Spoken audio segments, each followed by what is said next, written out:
Science fiction writers construct an imaginary future. Historians attempt to reconstruct the past. Ultimately, both are seeking to understand the present. Hello art geeks, it's time for a new book. This one has nothing to do with art and is actually a little depressing. Full disclosure, I got this book through NetGalley, which is a platform in which readers can get free access to upcoming books in order to review them. And I'm really glad I did, because I don't often buy books just after they get released for financial reasons, and I might have missed this one. This book is about the consequences of man-made climate change. I went to the People's Climate March earlier this month, so I will show you a few videos I made on that day instead of reading from this book. It's called The Collapse of Western Civilization, and it's written from the point of view of a historian in the post-apocalyptic future who is looking back at the climate crisis and trying to make sense of where it all started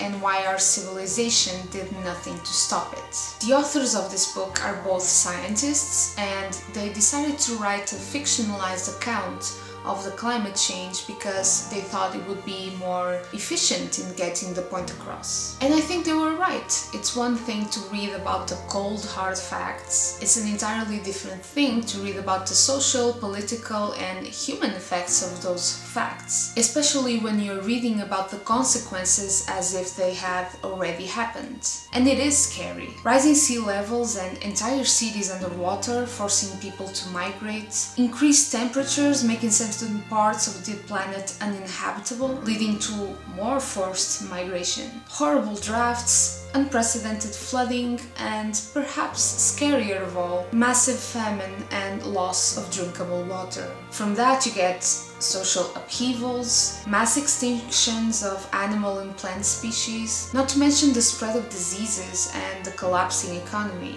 It's unlikely that humans will go extinct, but our way of life certainly will. I keep wondering why people seem to not be alarmed by this. I tested it out on someone who is close to me and who, while not exactly attuned to activism, is fairly educated and smart. After describing some of the science behind climate change and its probable consequences, his reaction was to wonder why this issue seemed to affect me so much. He told me no one knew for sure what will happen because no one can predict the future. While I don't want to make conclusions based on a single case, I believe this is an example of how people cherry-pick what they believe according to what they want to believe. For example, this person has no problem believing that if you smoke, you increase the probability of developing lung cancer in the future, because this has been established by scientific methods. And yet, when those same methods predict what's going to happen to humanity following climatic collapse, they're suddenly not to be trusted. Granted, there are important differences in these examples that I'm using. In the case of smoking and lung cancer, you can examine cancer patients and work backwards on your observations. You can't do that with climate collapse. At least not yet. We may soon be able to do it. There's also the fact that this is all set to happen in around 30 to 50 years. It's hard to shake off the belief that someone will come up with a solution until then. People think, oh, global warming, climate change, what do I know about that? There's nothing I can do to help. Let the scientists deal with it. Except that they can't, because they're under tremendous pressure by governments controlled by powerful financial and industrial powers, who have enough money and means to buy laws that give them the right to explore the environment without care, or to pay their own scientists to come up with evidence that climate change doesn't exist, or that it's not caused by human and industrial activities. This isn't new. We saw something like this happen with tobacco companies a few decades ago. Nothing will be done about the climate crisis unless ordinary citizens demand it en masse, which is why they devote so much time and resources into trying to convince people that it isn't real. Think of all the things that matter to you: family, friends, pets, health, food, hobbies, travel, a career, a home. Then think about how much of it will be left after climate collapse really kicks in. The answer is not much. Think of your physically weaker family members dying, of being unable to feed your children and your pets, of watching them die of thirst or heat. of being forced to leave your home because your city will soon be underwater. Imagine you and your loved ones surrounded by millions of desperate people who would kill for a glass of water. It's painful to imagine, and it's safe to say that it will be even more painful to experience. It's enough to drive people to despair and paralysis. Besides, the average person has so many other problems to think about that dedicating time and energy into thinking about this meta problem is really hard.